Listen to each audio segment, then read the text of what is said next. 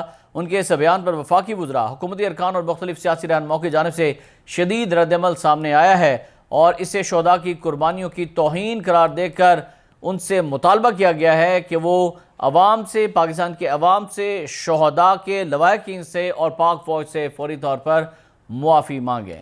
ادھر ناظرین، IMF کی جانب سے اہم رپورٹ جاری کر دی گئی ہے جس نے پاکستانیوں کے لیے خطرے کی گھنٹی بجا دی ہے اور مہنگائی کا ایک نیا طوفان آنے والا ہے۔ IMF نے رواں مالی سال 2026 سے 27 کے دوران پاکستان میں مہنگائی کی شرح حکومتی مقررہ ہدف اور گزشتہ مالی سال کے مقابلے میں زیادہ ظاہر کرنے کا یا ہونے کا خدشہ ظاہر کر دیا ہے۔ بین الاقوامی مالیاتی فنڈ IMF نے پاکستان کے بارے میں اپنی کنٹری رپورٹ جاری کر دی ہے اور اس رپورٹ میں IMF نے رواں مالی سال میں مہنگائی 8.4% رہنے کا خدشہ ظاہر کیا ہے، جبکہ آئندہ 4 مالی سال کے دوران مہنگائی رواں مالی سال سے کم رہنے کی پیشگوئی کی ہے۔ کنٹری رپورٹ میں IMF نے مزید 5 سال پاکستان میں اوسط مہنگائی سنگل ڈیجٹ میں رہنے کا تخمینہ بھی لگایا ہے۔ IMF کے مطابق گزشتہ 2 مالی سالوں کے دوران پاکستان میں اوسط مہنگائی سنگل ڈیجٹ رہی ہے۔ اور آخر میں بات ہو جائے پاکستان کے موسم کی تو آپ کو بتائیں کہ ہندو کش، قراقرم اور ہمالیہ کے لیے مونسون آؤٹ لک جاری کیا گیا ہے۔ محکمہ موسمیات کے مطابق ملک کے شمالی علاقوں میں معمول کے مطابق بارشوں کا امکان ہے۔ گلگت بلتستان، آزاد کشمیر اور بالائی خیبر پختونخوا میں معمول کے مطابق بارشیں متوقع ہیں۔ محکمہ موسمیات نے بتایا کہ ہندو کش، قراقرم اور ہمالیہ میں درجہ حرارت معمول سے زیادہ رہنے کا امکان ہے۔ گرمی کی شدت سے گلیشیئرز اور برف تیزی سے پگھلنے کا خدشہ ہے جس سے سیلابی صورتحال پیدا ہو سکتی ہے۔ اس کے علاوہ شدید بارشوں سے پہاڑی علاقوں میں لینڈ سلائڈنگ اور مٹی کے تودے گرنے کا خطرہ ہے، جبکہ بلند اور حساس علاقوں میں گلیشیائی جھیلیں پھٹ جانے کا خدشہ ہے۔ سیلابی صورتحال کے پیش نظر محکمہ موسمیات نے دریاؤں، ندی نالوں کے قریب رہنے والی آبادی کو چوکنا رہنے کی ہدایات جاری کر دی ہیں۔ ناظرین آج کی اس ویلاگ سے فی الوقت اتنا ہی۔ احتشام الرحمان کو اجازت دیجیے گا۔ اللہ حافظ۔